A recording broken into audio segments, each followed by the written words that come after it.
Al Jazeera Podcasts. Today, identity politics reimagined. You don't ask people to only fight for some of their rights. You give people a vehicle for fighting for all of them. How the idea went astray and why it's an idea worth reclaiming.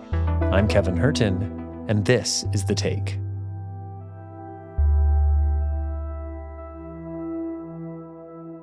Our guest today says most people are getting identity politics wrong.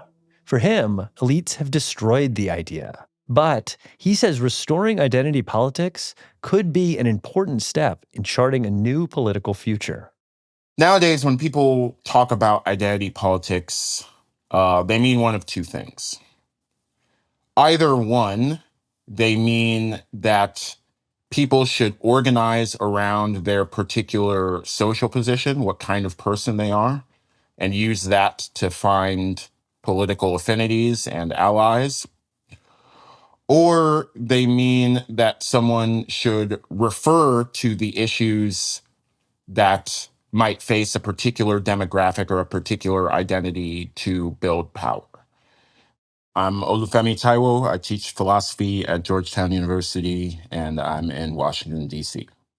So, Olufemi, as we sit here at the very end of the Joe Biden presidency and the return of Donald Trump, we're reading a lot of election postmortems, right? One common criticism is that Kamala Harris lost because the Democrats weren't focused enough on bread and butter issues. Instead, they were too, woke, or that they're too focused on so-called identity politics.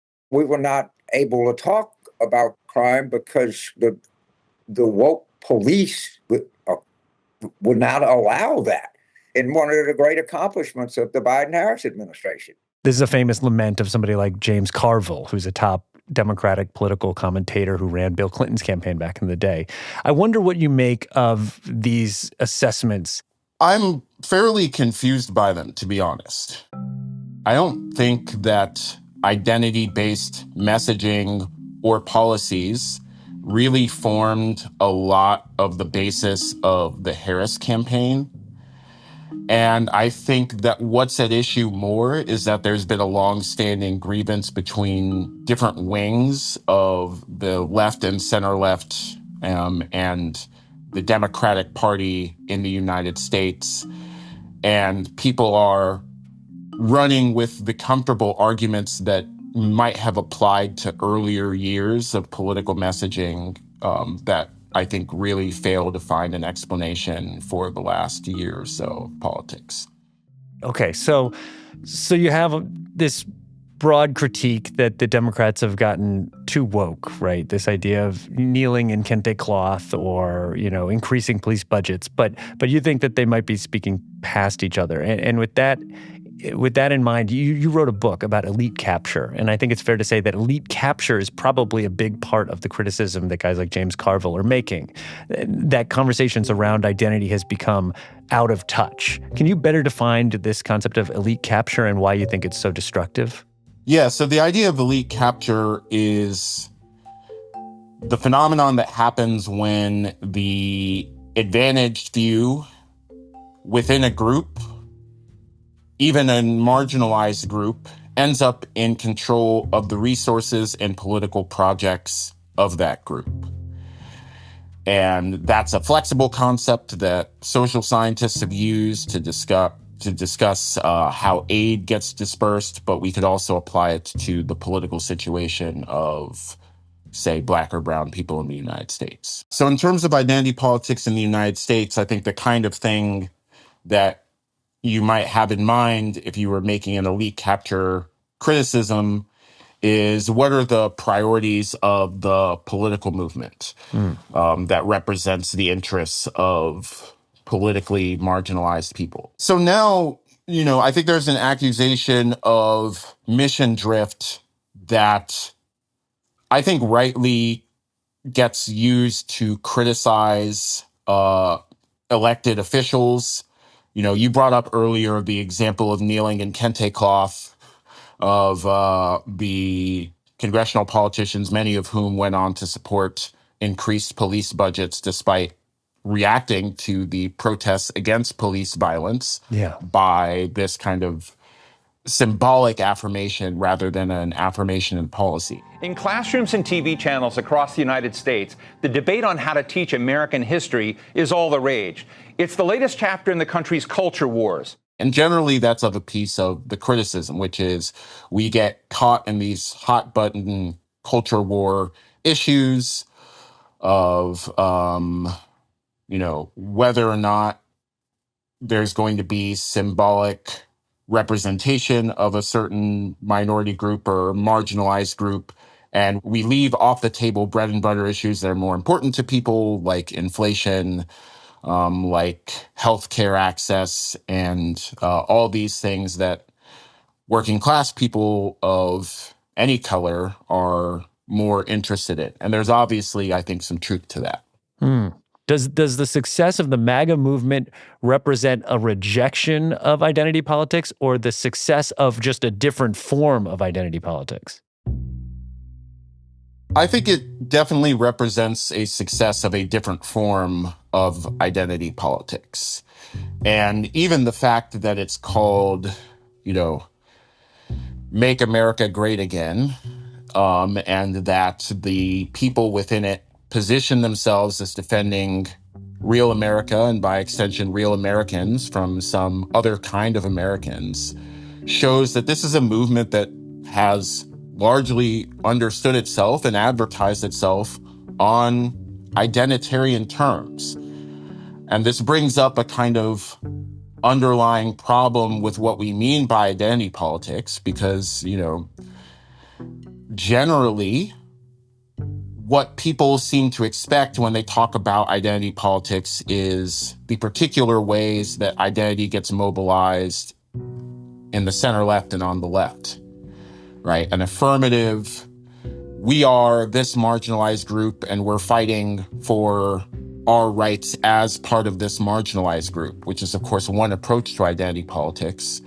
But people don't recognize what happens on the right as a version of identity politics, which is in part because the version of invoking identity that happens on the right is largely on offense, right?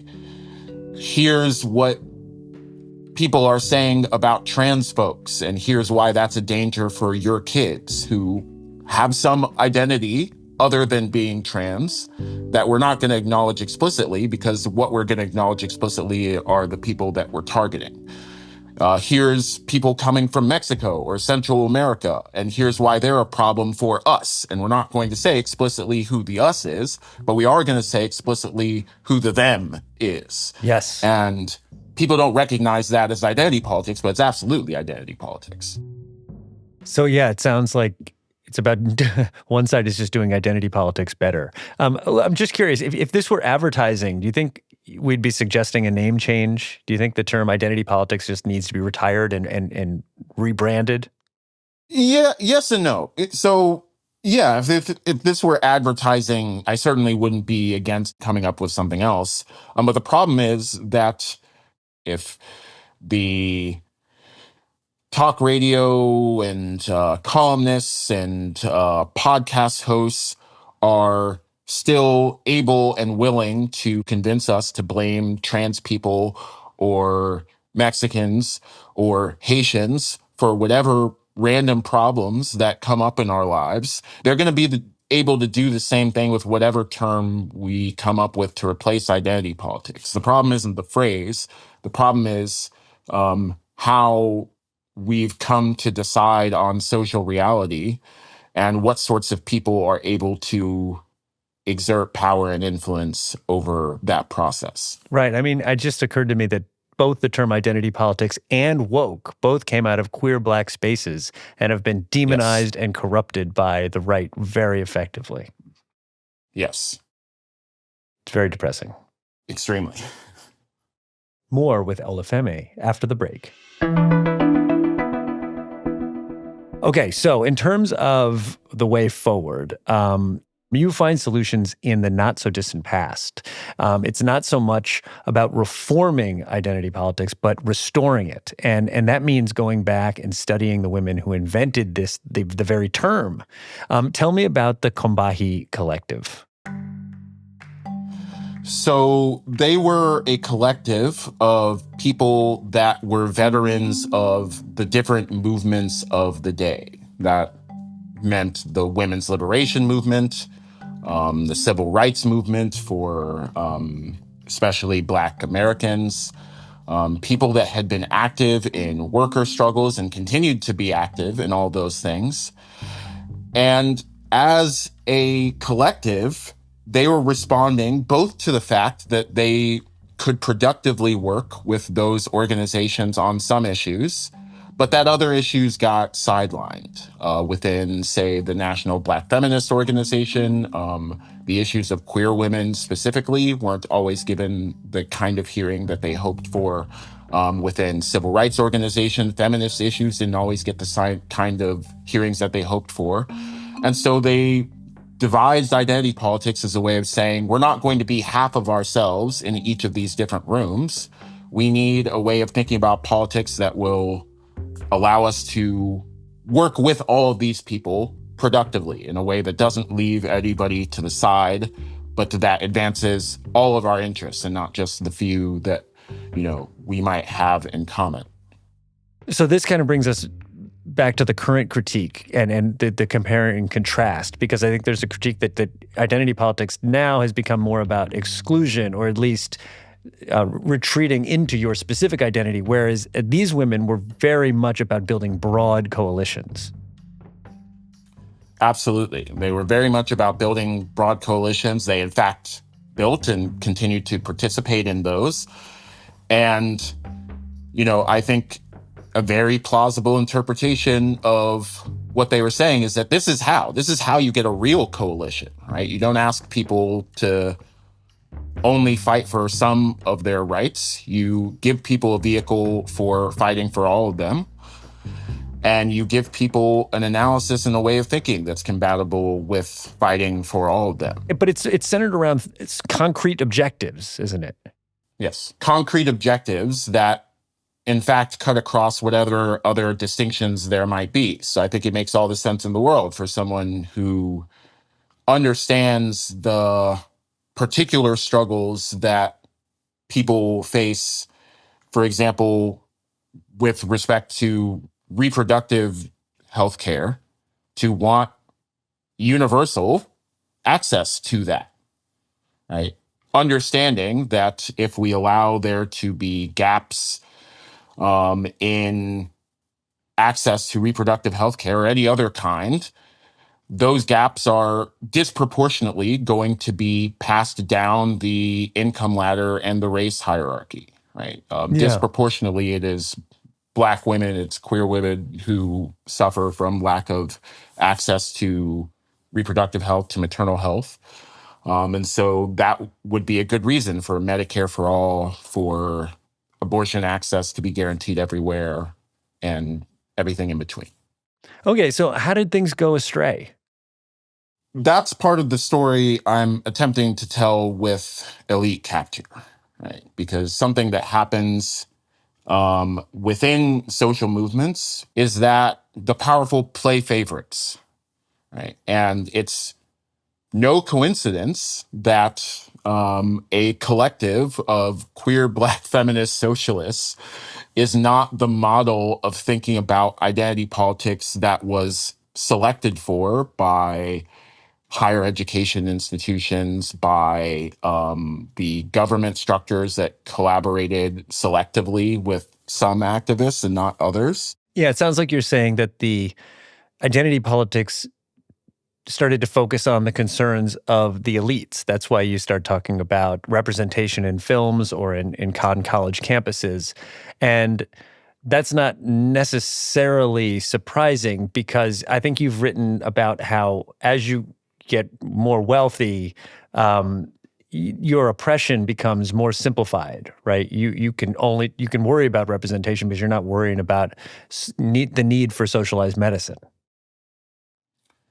Yeah, you can be in a world where the decisive role that race plays in your life might be the basis of admissions in elite universities, because you're of a class where that is a meaningfully reachable goal for yourself or for your kids, depending on how old you are. And so that might consume more of your attention than, say, wage theft, because you're not of a class where that's the immediate kind of personal obstacle. Yeah. So entirely honestly, you might think the thing to do in combating racism is to make sure, 100 more people of my race get into Harvard, rather than make sure 1 million people don't get their wages stolen from them.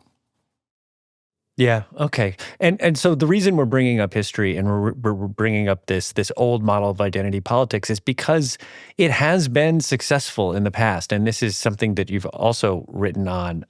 When it's focused on building coalitions based on solidarities, it's wielded, results. You've studied the joint anti-colonial struggle against Portugal and Guinea-Bissau and Cape Verde in the 1970s as an example of its effectiveness. Tell us about that story. Yeah, one of the things I like about that example is that I think it's not an example that people might readily think of as coalitional. I think it might be tempting to view struggles, anti-colonial struggles in general, as struggles between Black Africans on one side and the Portuguese on the other side. But in fact, the societies of Guinea-Bissau and Cape Verde were deeply stratified. They were stratified on the basis of religion. They were stratified on the basis of class. There were subtle racial hierarchies within the Africans, people who were lighter skinned and more mixed race versus people who were considered less mixed race and considered lower hierarchy. And all of those were divisions that were openly acknowledged by the African Party for the Independence of Guinea-Bissau and Cape Verde, and they were able to organize across in defeating the then authoritarian government of Portugal. So I think there's a general coalitional impulse behind that kind of struggle that we can learn from in fighting for the 99% today. Okay, so just as we wrap up, maybe something a little bit bigger picture. You've said that in the transition from the Biden to Trump presidencies, there's this tendency to somebody to blame for Harris's loss, from white women voting for Trump or Muslims, low turnout, or more Black and brown men turning to Trump than in 2020. This rush to find culprits, you believe, creates a climate of distrust, and it makes solidarity that much harder. So how can those who are organizing in this moment to resist Trump and oust him maybe in 2028, how can they figure out how we got here and how to move forward without falling into that scapegoating temptation? So I think one of the most important things is looking at how we got here as the outcome of many, many years of base building and propagandizing on the other side. Right? So talk radio, podcasts, fighting the education battles about critical race theory. The other side, Trump's side of things, has been hard at work getting together the institutions to push their political perspective. And many of the people who did not come to the same conclusions about the election as we on the left might have hoped that they came to, have not done an equivalent job. And so if we're desperate to blame something or someone, maybe it's that. And I think if we address ourselves to the question of, well, how is it that we make a different view of moving forward attractive to people? What kinds of institutions, what kinds of policy victories, what kinds of storytelling would be compatible with that vision? We'll find ourselves less looking at the past for people to blame, and we will find ourselves more looking at the past for ideas, looking at the past for material, for things that might work. What would you hope that a new system would look like? So in general, we might be leaving at least the present form of U.S. hegemony. And as a new order kind of congeals, you can imagine a world where power is much more distributed, right? Where we don't just have major decisions about how to organize economic life or social life get made in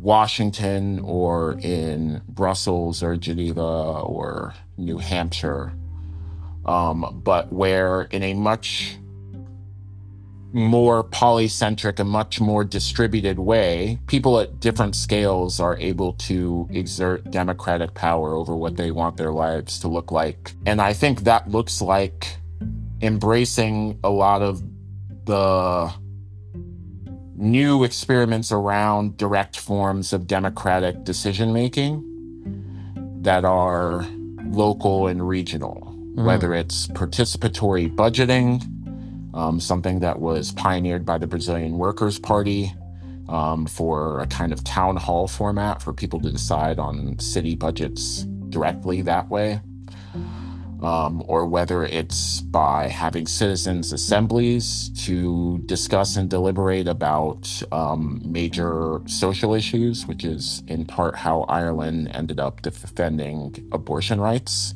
by way of a citizens' assembly. But having ways of devolving power underneath these massive changes at the federal level and just getting people together to decide on things. It's not magic, it's not foolproof, but I do suspect that it could lead to a better system than what we've had so far. And that's The Take. We really want to hear what you think of today's episode. What's your take on identity politics? We know you have thoughts, so drop them in the comments below. I'll be reading through them, we'll be looking at them, and we'll see you tomorrow.